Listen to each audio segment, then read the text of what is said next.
This is yet another story about how yet another intellectually disabled man was coerced into confessing to a murder he likely did not commit. Hello, true crimerers. This is the case of Pauline Martz. Viewer discretion is advised.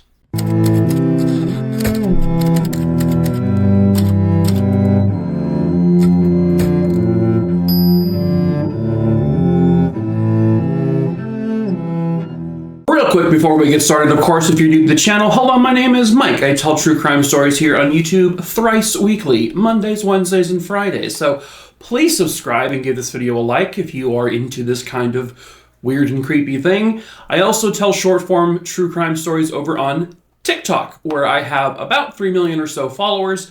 I tell at least one story over there every single day. So the link to that will come up here at some point in the beginning and at the end. And then also it'll be in the link tree in the description of this video below skis. Also in that link tree, you're going to find my merch store where we have t-shirts and hoodies and stuff like that. We ship all over the entire world, so feel free to peruse that if you want.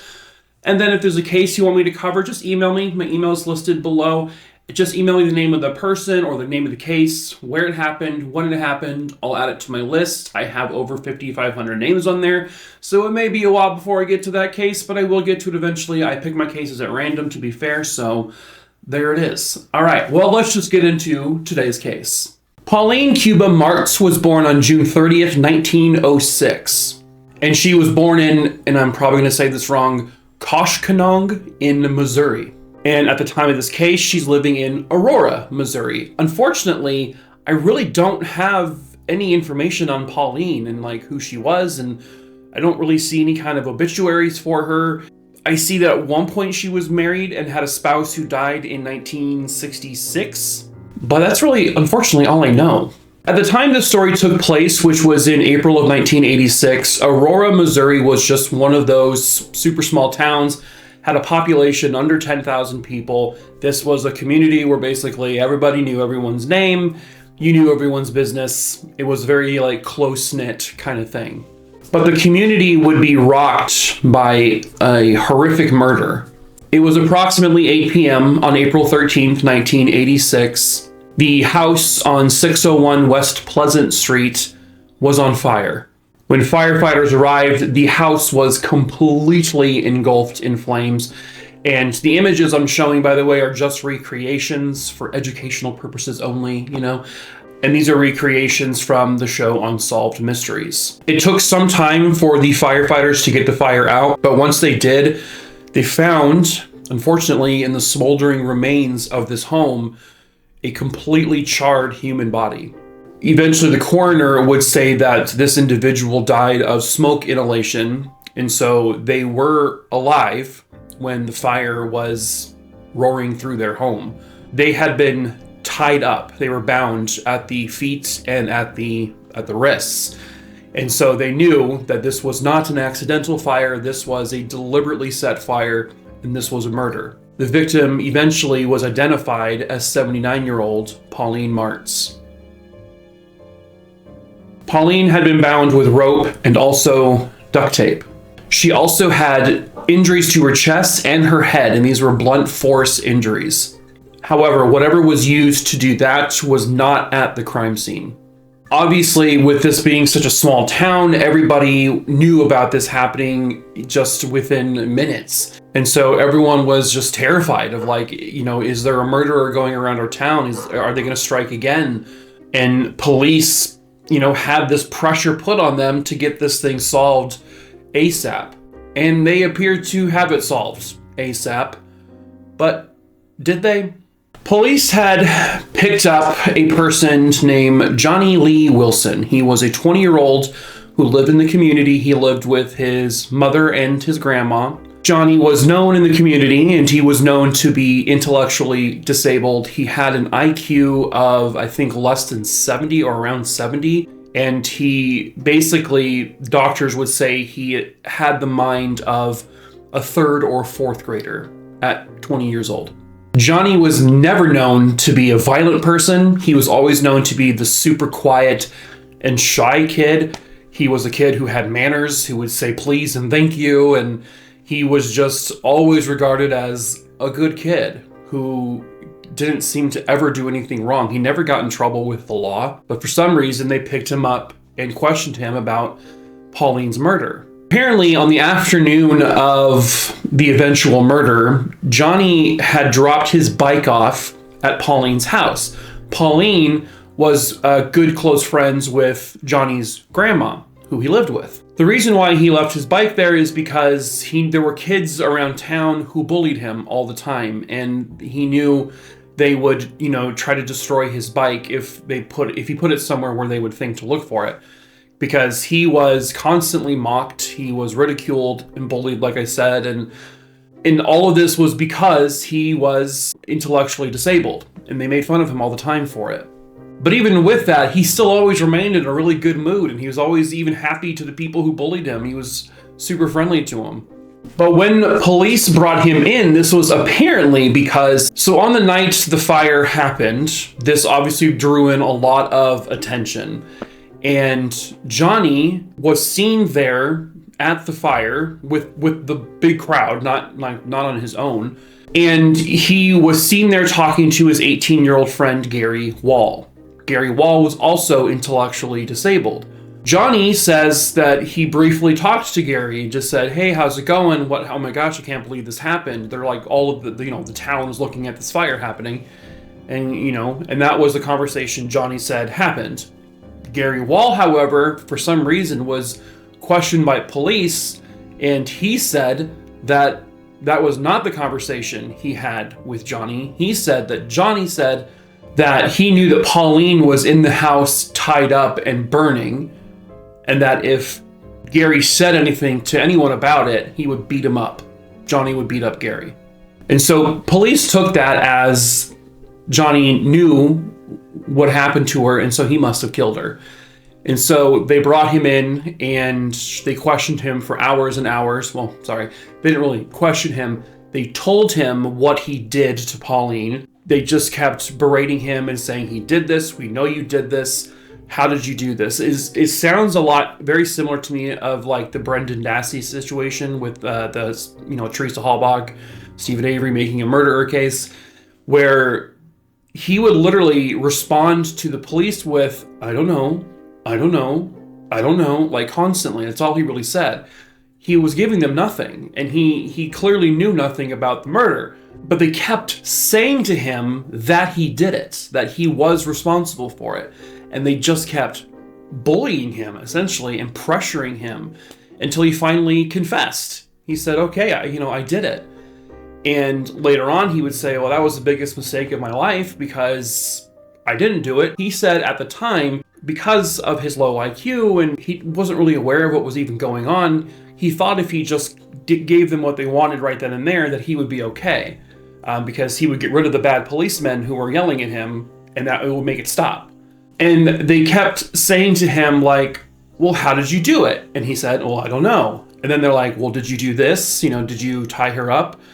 And he goes, "I don't know." And then they said, "Did you use a gun?" And he said, "Yes." But then they would be like, "No, you didn't. That's not the right answer." And they even said at one point to him, when he said something with regards to, I guess, how she was killed, he was guessing. And they even said, "No, Johnny, that's the wrong guess."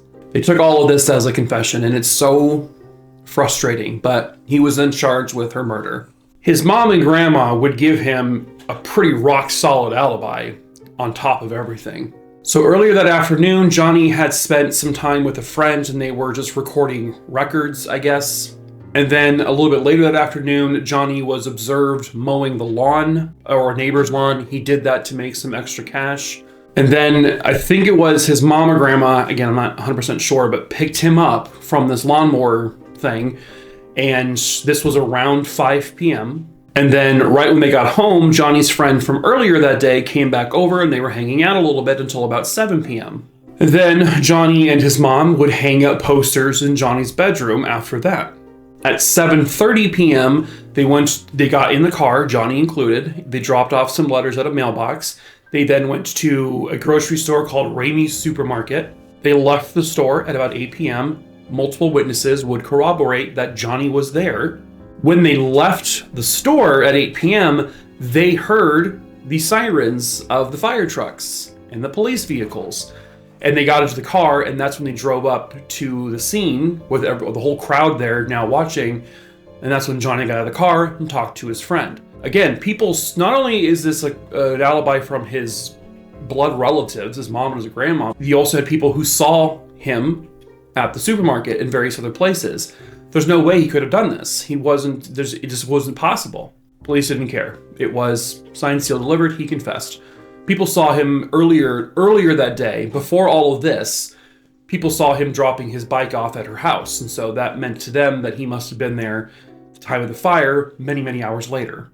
So at this point, they get a warrant to search the home, Johnny's home. And when they get there, they're searching through, and they say they find women's underwear in a dresser in Johnny's bedroom. They also find what looks like jewelry in the house. And the reason why that was significant to police was because Johnny had apparently confessed to stealing jewelry from Pauline. Well, the jewelry that they found, Johnny's grandma said, well, that's actually my jewelry that you're taking. I use that for sewing onto things, like it's like costume jewelry. And then Johnny's mom said, well, the underwear you found was actually my dresser, her dresser. And so it was just in his room. But, I kept clothes in there too. It's my stuff. It's not some random woman's underwear. Police didn't care. Johnny is then interviewed by two psychologists and then a psychiatrist. And this is all with regards to, was Johnny mentally capable of going through a trial? Was he mentally capable of understanding the procedures of all of this? 2 out of the 3 said, absolutely not. He is not mentally capable of doing this. But one person said, yeah, sure, he's mentally capable of doing it, and that's the guy they went with. Johnny's lawyers said to Johnny, well, you confessed, so there really isn't much we can do. So basically, the best thing for you to do is to plead guilty to this. And because if you don't plead guilty and you are found guilty, they will execute you. They told him he will die if he goes on trial, basically, and gets found guilty of this. And they told him, because you confessed, you will be found guilty. And so Johnny said, well, I don't want to die, especially for something I didn't do. And so he believed his lawyers. He went with what they said, and he said he agreed to plead guilty. Here's the next. This kid, I swear to God, it's so frustrating. So they go to court in order for this basically to take this plea deal.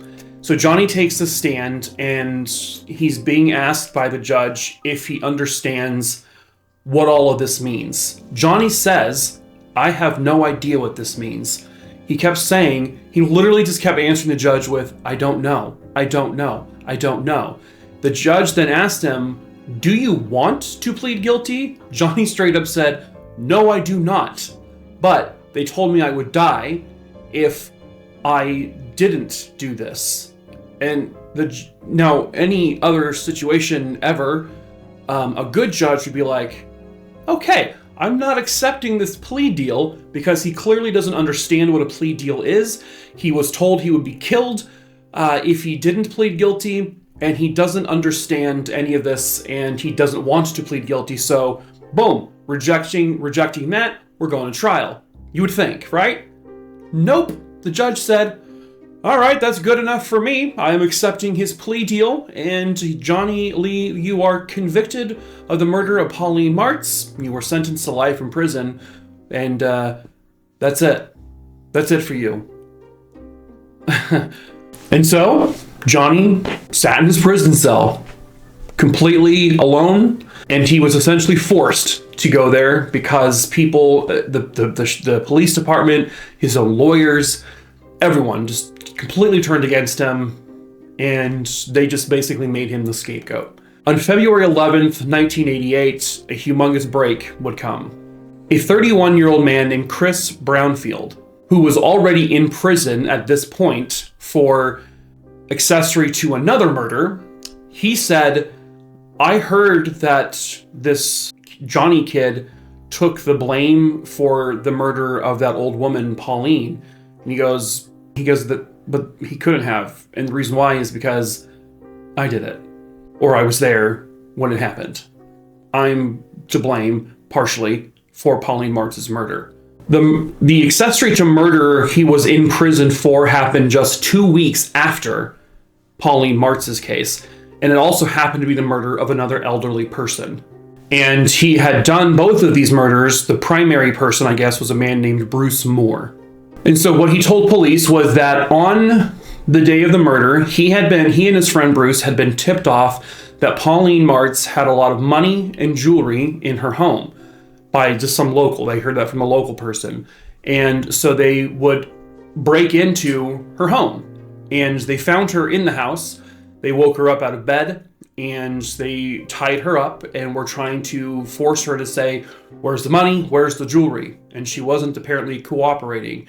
And so they laid her on the bed and they struck her with a blunt force instrument, rendering her unconscious. Then Chris Brownfield says he leaves the house while Bruce is still in there, and all of a sudden he sees, Chris on the outside sees a fire breaking out because Bruce had set the house on fire. And he comes out of the house, and Chris is like, "Well, where's the old woman?" And he said, "Oh, she's still in there." And he goes, "Well, we can't let her just burn alive in there. We got to get her out of there." And this is according to him. He probably wanted to say this to look like a hero, but Chris apparently tried to go back in the house to get her, but the house was already so much, engulfed in flames, it was too late. And so the two of them fled the scene while Pauline Martz burned alive alone in her home.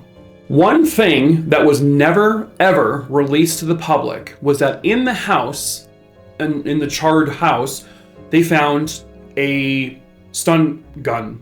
And initially, they had questioned Johnny about the stun gun, and he said, he initially confessed that he didn't know what a stun gun was. And they asked him, "Well, what do you think a stun gun is?" And he said, "Is it like an electric razor?"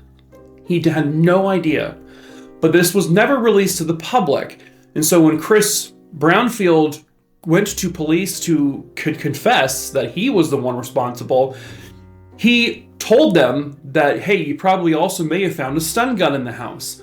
He described the stun gun in 100% accuracy. He drew them a picture of it, and it was the same stun gun.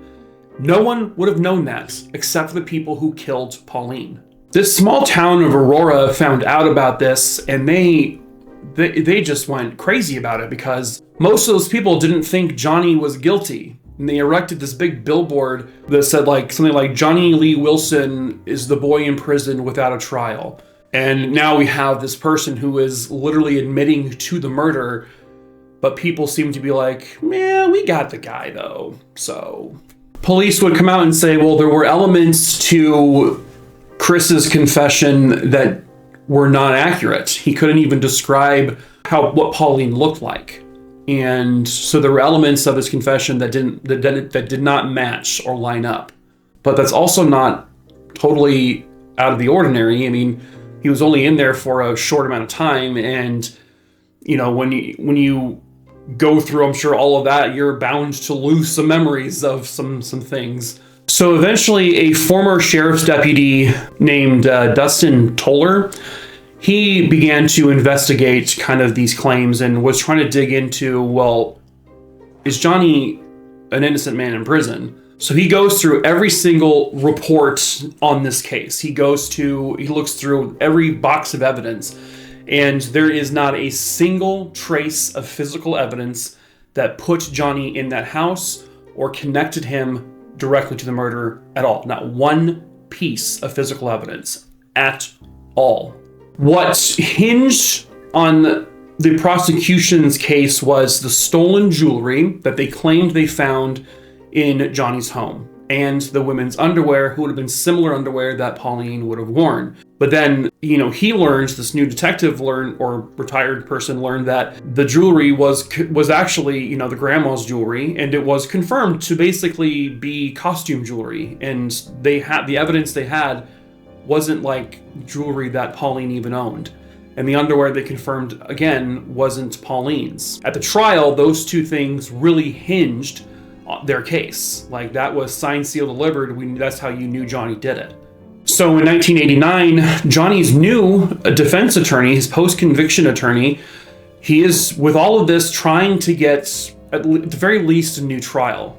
But the courts, despite none of the physical evidence matching Johnny being guilty, despite, and also, I forgot to mention, the story of that 18-year-old Gary Wall, well, this, new investigator looking at this case found out that Gary had actually lied, that he lied to police about what Johnny said at the fire because police told him to say that. He was pressured into saying that Johnny said Pauline was inside the house tied up and I'll beat you up if you tell anyone.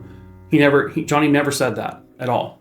They also wanted to argue about getting a new trial with regards to Johnny not being mentally capable of going through a trial, that his own lawyers basically forced him and lied to him to plead guilty just to get this over with, and that Johnny was facing the death penalty, which wasn't even going to be true. And still, the appeals judge said, no, he's good where he is. He's the killer. So we're done. Appeal denied. They tried again with the same thing and basically stating, also, the police coerced him into confessing. And this new judge said, nope, still guilty, staying in prison. Bye, Johnny.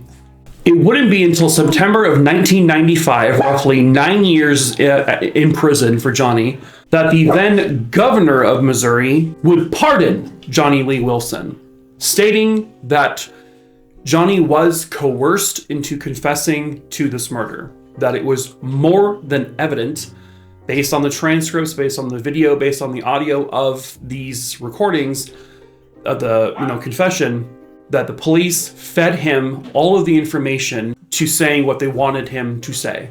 That this was all a shitty police work, shitty investigation, horrific questioning, wasn't even questioning, and that there was nothing to place Johnny at the scene. There was no evidence tying Johnny to the case. And so finally, he was pardoned, and he was, for the most part, declared innocent of the murder. 9 years in a prison cell for a murder he didn't commit. 9 years in a prison cell for a murder everyone knew he didn't commit, including the police, but they wanted this to be easy. They felt pressure, so they just needed this to go away. So let's just get the intellectually disabled young man who can't think for himself properly. Let's go ahead and just pin it on him. And you'd think somewhere along the line, someone would have said, Jesus, we need to stop this. Like a prosecutor, like his own defense lawyers, maybe a judge, maybe anyone, maybe any adult would say, this is wrong, this is not the right guy. But nobody was there for Johnny. Not until 9 years later. But at least he was released, and at least he, gets to live the rest of his life in freedom. And what about Pauline? What about her justice? It's not being served because Chris Brownfield, despite confessing, he was never charged with her murder. Bruce Moore, who was also in prison for life for the other murder, he also was never charged. And Pauline Martz, may she rest in peace, she was robbed, tied up, beaten, and burned alive. And she has never gotten justice. But that is it for this case. True crime, Aruni Dooney Dingleberry Dongs. I hope you found it interesting. As usual, please subscribe to the channel, give the video a like, follow me over on TikTok, and recommend a case to me. I sell merch, blah, blah, blah, blah, blah, blah, blah, blah, blah, blah. But that is it for this video. I'm trying to end the video, but the dogs in the background keep barking like crazy, and so I need to end the video now before I lose my mind, because my neighbor sneezed. My neighbor in Egypt must have sneezed, and it's making the dogs go crazy because they have really good hearing, and they don't like it when people in Egypt sneeze. One time, a woman in Canada, she went, the dogs heard it, and they barked for 3 hours straight. Wouldn't stop. You know what I mean? Great. Yep, there goes up there. Yep, person just farted in Australia, so dogs need to bark about it. Noise. They don't like noise. They must. Yep. Okay, bye.